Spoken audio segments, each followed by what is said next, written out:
여러분 OM 국제 선교회를 아십니까?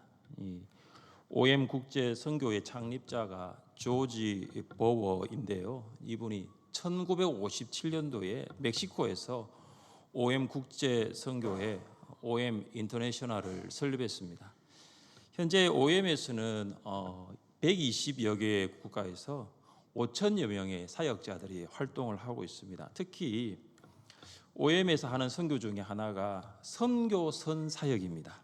그러니까 선교사들을 로고스 호프라는 선교선에 이렇게 성선하여서 전 세계를 돌면서 복음을 전하는 선교선 사역을 합니다. OM 선교사들은 이 선교선에 성선해서 짧게는 2주, 길게는 3개월에 걸쳐서 지역 및 타문화 선교에 대해서 배운 후에 현지에서 사역합니다. 한국에 들어온 적이 있습니다. 혹시 여러분 2014년 5월 29일 날 한국에 들어왔어요. 그리고 3개월 동안 복음을 전파하는 다양한 사역을 펼쳤습니다. 이 로고스 호프 이 선교선이 울산항에도 왔었어요. 10년 전 일인데 저도 그때 선교선을 방문한 적이 있습니다. 이 OM 국제 선교회 창립자 조지 버거는 이 젊은 나이에 구원을 받고 나서 예수님께 자기 일생을 모두 바치기로 결심을 했습니다. 그를 지켜보던 친구들이 이렇게 물었다고 합니다. 구원받은 소감이 어떠냐? 너가 이제 예수님을 믿고 구원을 받았는데 너의 마음이 어떠냐? 그때 이 조지 버거가 이런 아주 인상 깊은 말로 대답을 했습니다. 나는 오늘 다시는 돌아갈 수 없는 다리를 건넜다. No turning back. 나는 이제 앞으로 나갈 수밖에 없다. 저는 조지 버거의 이 고백을 보면서 이 고백은 구원받은 모든 성도의 고백이어야 한다고 믿습니다. 할렐루야. 예수 그리스도의 은혜로 구원을 받은 성도는 다시 돌아갈 수 없는 다리를 건넜습니다. 구원받은 성도는 뒤를 돌아가는 것이 아니라 앞으로 나가는 일만 남은 것입니다. 사랑하는 성도 여러분, 여러분은 성도이십니까? 그렇다면 여러분은 다시는 세상으로 돌아갈 수 없는 다리를 걷는 것입니다.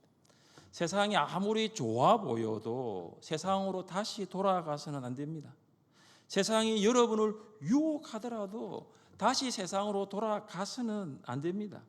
왜냐하면 우리 앞에는 돌아갈 일이 아니라 나아갈 길밖에 없기 때문입니다. 다시 세상으로 돌아가지 마십시오.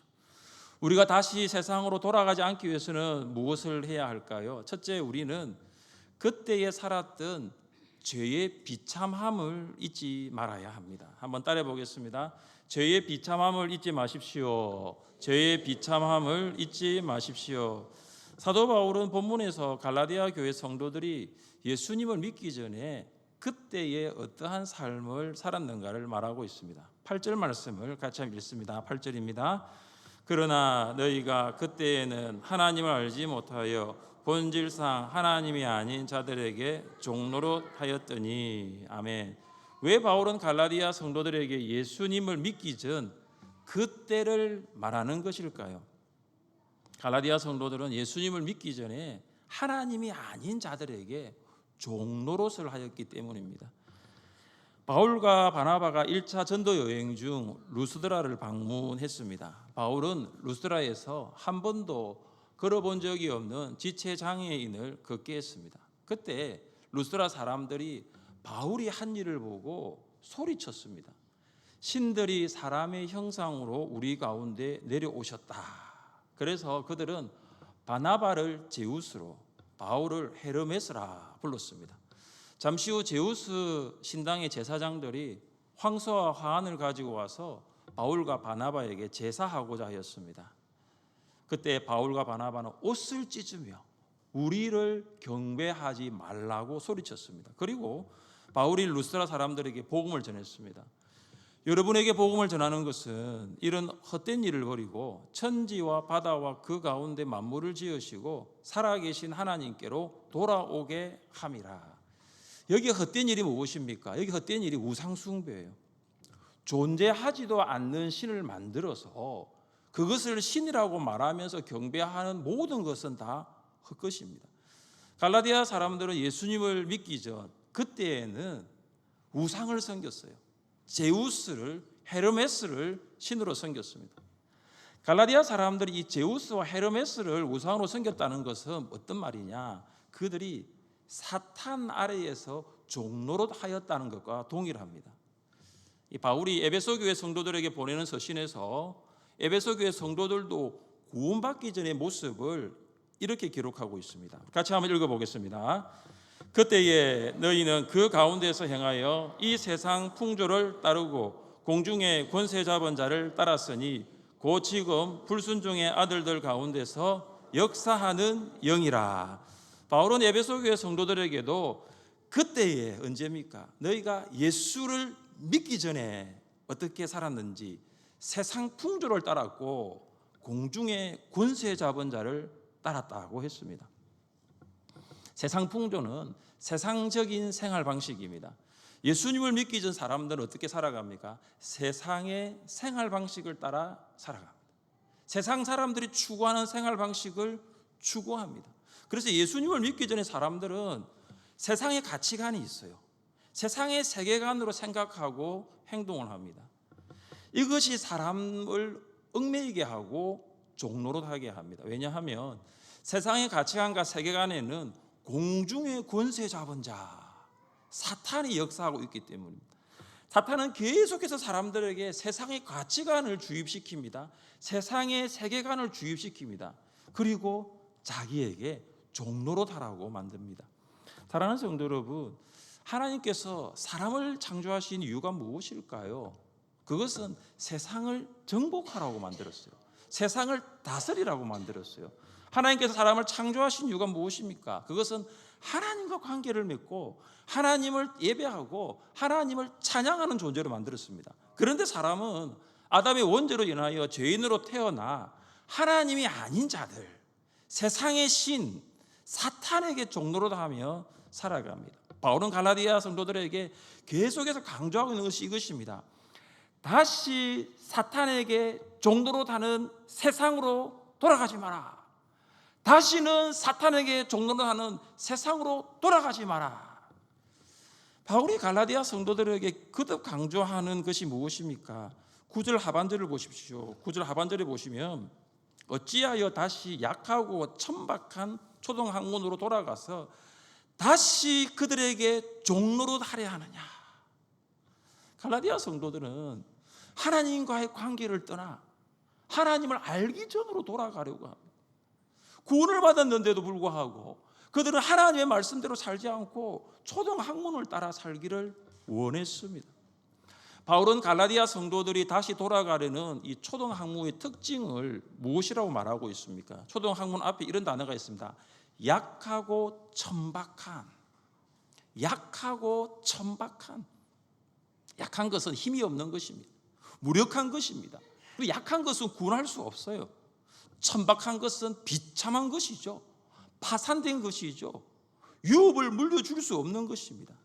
초등학문은 힘이 없어 무력하여 구원할 수 없어요. 초등학문은 비참하고 파산되어 빈곤의 악순환이 계속됩니다. 여러분 10-40창 10-40 윈도우 이 단어를 한번 들어보셨습니까? 10-40창 지구의 북이 10도에서 40도 사이를 말하는데 모험화율이 가장 낮은 나라들이 많습니다. 특별히 이 10-40창에 있는 나라들 대부분이 이슬람, 불교, 힌두교를 믿고 있습니다. 그래서 어떤 선교사는 이 10-40창이 바로 주님이 말씀하신 땅끝이라고 합니다. 제가 지난주 금요 성령 기도회 때 하나님께서 그런 마음을 주셨어요. 미얀마가 땅끝이다. 미얀마가 땅끝이다. 근데 제가 설교를 준비하면서 10-40창을 땅끝이라고 하더라고요. 여러분은 어떻게 생각할지 모르지만 저는 그래요. 저는 미얀마를 땅끝으로 보고 있습니다. 우리가 마지막까지 복음을 전해야 할 그곳이 미얀마입니다. 저도 여러분이 미얀마가 여러분의 땅끝이 되었으면 참 좋겠습니다. 그래서 작년에는 13명이 이제 선교사로 갔고 올해는 14명이 갑니다. 내년에는 15명이 가면 15명 이상이 가면 좋겠어요. 좀 더 많은 교회 학교가 가고 중직자 그룹이 가고 목자 그룹이 가고 다음 세대가 가고, 그래서 우리가 미얀마에서 복음을 전하는 것입니다. 미얀마가 이 10-40창 안에 들어가 있습니다. 이 10-40창에 위치한 나라들은요, 경제적으로 아주 가난합니다. 정치적으로는 독재적이고요, 영적으로는 미신과 무속에 억눌려 있습니다. 우리가 주 선교국으로 삼고 있는 미얀마만 보더라도 경제적으로 아주 가난합니다. 지금은 군부가 정치를 잡으면서 더 가난해졌어요. 악한 영들이 그 사람들을 사로잡고 있습니다. 지금 미얀마는 우리나라 1970년의 상황을 생각하면 이해가 될 것입니다. 여러분, 지금 우리 2024년도를 살아가고 있는데요, 여러분 1970년의 한국 상황으로 돌아가고 싶으신 성도님들 계십니까? 1970년도 여러분 어떻게 사셨어요? 어떻게 사셨어요? 정말로 비참하게 살지 않았습니까? 이것이 단순히 경제적인 것만 말하고 있는 것이 아닙니다. 죄의 비참함이에요.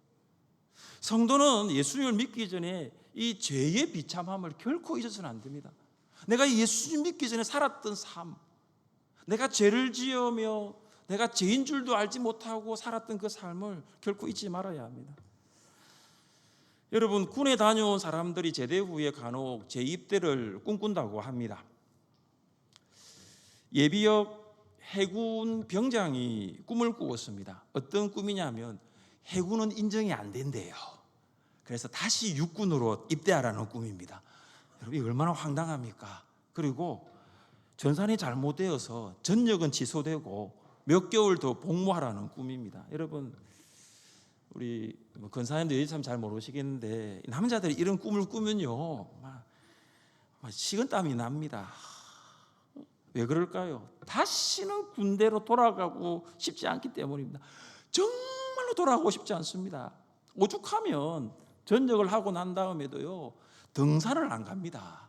등산을 안 해요. 하도 산을 많이 가가지고 군복무 했던 곳 근처도 가지 않습니다. 심지어는 쳐다보지도 않는다고 합니다. 아무리 군대가 현대식으로 바뀌고 가혹행위가 근절되었다 하더라도 군대는 군대예요. 군대는 위계 질서가 있고 상명하복을 강조하는 군대 문화가 있습니다. 그래서 다시는 군대에 돌아가고 싶지 않다고들 합니다. 여러분, 다시는 예수님 믿기 전으로 세상과 사탄에게 종로로 하는 그때로 여러분 돌아가지 마시기를 바랍니다. 다시는 돌아가지 마세요. 다시 세상으로 돌아가지 않기 위해서 우리가 어떻게 해야 할까요? 둘째, 우리는 이제 살고 있는 은혜의 풍성함을 묵상해야 합니다. 한번 따라해 보겠습니다.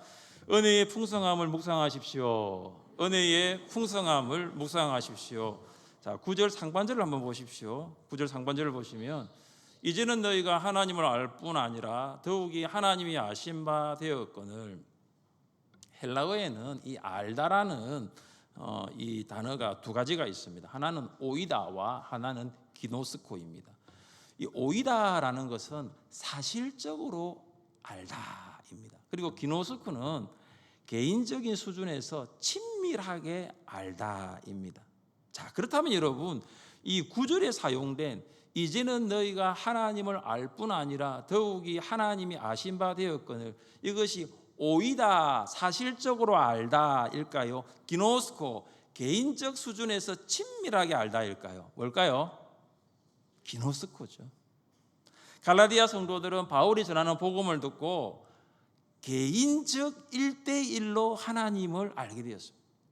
그들은 하나님을 알게 되었고 하나님과의 1대1의 관계가 맺어지게 되었습니다. 그래서 하나님과의 관계는 개인적으로 예수 그리스도를 마음 중심에 모시는 사람에게 주어지는 특권입니다. 언제 하나님과의 관계를 할 수 있느냐? 예수 그리스도를 마음에 모실 때 하나님과 내가 관계가 맺어지는 것입니다. 바울은 갈라디아 성도들이 하나님이 아신 바 되었거늘이라고 명확하게 기록하고 있습니다. NASB에서는 하나님 아신 바 되었거늘, 이것을 be known by God, 하나님에 의해 하나님에 의해 비논 알게 되었다라고 표현합니다. 그러니까 하나님을 알게 된 것은 능동이 아니고 수동입니다. 갈라디아 성도들이 지식을 쌓아서 노력을 많이 해서 하나님을 알게 된 것이 결코 아닙니다. 하나님께서 알게 해주셨기 때문에 하나님을 알게 된 거죠. 왜냐하면 우리는 영적으로 죽었기 때문에 우리는 하나님을 알려고 하는 의지가 없어요. 우리는 영적으로 죽었기 때문에 하나님을 알 수 있는 능력도 전혀 없습니다. 우리의 관심은 온통 세상뿐이었습니다. 우리의 관심은 온통 육적인 것뿐이었습니다. 영적인 일에는 관심이 전혀 없었습니다. 그런데 하나님께서 우리에게 성령을 보내십니다. 성령을 보내셔서 죽은 영을 살리십니다. 하나님과의 관계가 완전히 단절되어서 세상의 종로로, 사탄에게 종로로 하며 살았던 죽은 영혼이 성령께서 오셔서 다시 살아나게 하시는 것입니다. 같이 말씀을 읽어보겠습니다. 주의 성령이 내게 임하셨으니 이는 가난한 자에게 복음을 전하게 하시려고 내게 기름을 부으시고 나를 보내사 포로된 자에게 자유를, 눈먼 자에게 다시 보게 함을 전파하며 눌린 자를 자유롭게 하고. 아멘. 여러분, 이것이 하나님께서 죽은 영혼인 우리에게 성령을 보내주시고 우리 안에 성령이 역사할 때 일어나는 일들이에요. 이것이 바로 은혜라는 거예요. 이것이 은혜의 풍성함이에요. 어떤 사람은 물질에 눌려서 평생 물질의 노예가 되어 살아갑니다. 어떤 사람은 명예에 눌려서 평생 높은 자리에 그 승진하는 것을 인생의 목적으로 생각하고 살아갑니다. 어떤 사람은 성과 도박의 노예가 되어서 그것에 지배를 받으며 살아갑니다. 그러나 성령이 임하시면 물질의 종, 물질의 노예가 아니라 물질의 선한 청지기가 되어서 하나님께서 기뻐하시는 일에 그 물질을 사용합니다. 성령이 임하시면 나를 위해 살아가는 인생에서 남을 위해 살아가는 인생으로 변화됩니다. 성령이 임하시면 사탄에게 포로가 되어서 영적인 눈이 닫혀 살아가는 인생에서 예수님의 제자가 되어서 세상에서 빛과 소금으로 선한 영향력을 나타내는 인생으로 살아갑니다. 이것이 은혜의 풍성함이에요. 하나님께서 우리에게 예수님을 보내주신 이유가 무엇입니까? 도둑이 온 것은 도둑질하고 죽이고 멸망시키려는 것뿐이요, 내가 온 것은 양으로 생명을 얻게 하고 더 풍성히 얻게 하려는 것이라. 예수님은 여러분의 소유를 도둑질하고 여러분을 죽이고 여러분을 멸망시키기 위해서 온 것이 아니에요. 지금 이렇게 하고 있는 집단이 있죠. 도둑질하고 죽이고 멸망시키는 집단이 있습니다. 이단이죠, 이단. 이단은 한 사람의 인생을 죽입니다. 멸망시켜버려요. 그걸 넘어서 한 가정을 파탄시켜버립니다. 회복 불능의 상태로 몰아가고 있는 것이 이단입니다. 그러나 예수님은 우리에게 영원한 생명을 주십니다. 또 이 세상에 살아가는 은혜의 풍성함을 공급하십니다. 성경이 이것을 증명하고 있습니다. 이스라엘 백성이 출애굽한 것은 하나님의 은혜입니다. 하나님께서 430년 동안 바로의 종으로 살았던 그들이 출애굽할 수 있게 하셨습니다. 이것은 이스라엘 백성뿐만 아니라 이방 민족들도 잘 알고 있었습니다. 여리고성에 살았던 라합이 정탐꾼들에게 무슨 말을 하였습니까? 이는 너희가 애굽에서 나올 때에 여호와께서 너희 앞에서 홍해물을 마르게 하신 일과 너희가 요단 저쪽에 있는 아모리 사람의 두 왕 시온과 옥에게 행한 일, 곧 그들을 전멸시킨 것을 우리가 들었습니다. 라합도 알았어요. 하나님께서 이스라엘 백성을 출애굽시키고 하나님께서 홍해를 마른 땅으로 만들어 건너게 하시고 하나님께서 아모리의 왕들을 진멸시켰다는 것을 라합도 알았어요. 하나님께서 하셨습니다. 하나님의 은혜입니다. 그런데 여러분, 이스라엘 백성은 이런 하나님의 은혜를 알지 못하고 광야 생활하는 내내 불평하며 감사하지 않으며 살았어요. 모세는 12명의 정탐꾼을 보내 가나안 땅을 탐지하라고 했습니다. 40일이 지난 후 그들은 정탐 보고를 하였습니다. 10명은 정탐한 땅을 악평했습니다. 정탐한 땅에 살고 있는 백성은 신장이 장대한 자들이고 네피림 후손인 아낙 자손의 거인들도 있었습니다. 우리가 보기에도, 그들이 보기에도 메뚜기와 같습니다. 이 보고를 들은 이스라엘 백성들이 밤새도록 통곡하였습니다. 그리고 모세를 원망하며 이렇게 말했습니다. 우리가 애굽 땅에서 죽었거나 이 광야에서 죽었으면 좋았을 것을 어찌하여 여호와가 우리를 그 땅으로 인도하여 칼에 쓰러지게 하려 하는가? 우리 처자가 사로잡히리니. 그 다음 말씀 잘 보세요. 애굽으로 돌아가는 것이 낫지 아니하랴. 애굽으로 돌아가는 것이 낫지 아니하랴. 지금 이스라엘 백성이 무슨 말을 합니까? 하나님께서는 출애굽하여서 광야를 지나서 가나안 땅으로 가라고 하는데, 이제는 앞만 보고 가라고 하는데, 이스라엘 백성들은 돌아가자, 애굽으로 돌아가자. 10명의 정탐꾼의 악병을 들은 이스라엘 백성들은 430년 동안 종으로 살았던 애굽으로, 다시 그 애굽으로 돌아가자고 하였습니다. 여러분, 하나님께서 430년 종살이했던 애굽에서 구원하셨어요. 하나님께서 광야에서 불기둥과 구름 기둥으로 인도하셨습니다. 하나님께서 만나와 메추라기를 먹이시고 반석에서 물을 나오게 하여 마른 목을 죽이셨습니다. 그런데 어떻게 하나님을 뒤로하고 어떻게 애굽으로 돌아가자고 말할 수 있습니까? 사랑하는 성도 여러분, 이스라엘 백성이 애굽으로 돌아가는 것은 그리스도인이 세상으로 돌아가는 것과 같습니다. 그리스도인이 세상으로 돌아가 불신자처럼 살겠다는 것, 여러분, 이게 가능한 일일까요? 제가 부목사로 섬겼을 때 교회 성도 이야기입니다. 그 성도가 암에 걸렸어요. 암 때문에 교회를 나왔어요. 암 때문에 교회를 나왔고 또 예수님을 믿고 그리스도인이 되었습니다. 제가 전에 섬겼던 교회 소그룹은 구역인데요, 구역원들이 합심해서 이 성도의 암을 고쳐달라고 정말로 간절히 기도했습니다. 하나님께서 기도를 들어주셨어요. 기적적으로 암이 사라졌고 건강이 회복되었습니다. 그런데 이제 병 걸리기 전에도 이제 주일에 출근할 수밖에 없는 일을 하기 때문에 계속하여 교회에 나오는 것은 어려웠습니다. 그래서 구역원들이 또 모여서 기도했습니다. 주일 성수할 수 있는 직장을 주옵소서. 감사하게도 이 성도님이 혁신도시로 직장을 이제 옮기게 되었습니다. 그런데 문제는 여기부터입니다. 이제 주일 성수를 할 수 있도록 직장을 이직하게 되었는데도 주일이면 교회 나와 예배하는 것이 아니고 낚시하러 정자로 가고 양남으로 가는 거예요. 주일이면 교회에 나와 예배하는 것이 아니라 밤이나 도토리를 주우러 산으로 가는 거예요. 하나님의 은혜를 잊어버린 거예요. 하나님께서 암에서 회복하게 해주셨고 주일 성수할 수 있는 직장까지 허락해 주셨는데 어떻게 주일 낚시하러 도토리 주우러 바다와 산으로 갈 수 있습니까?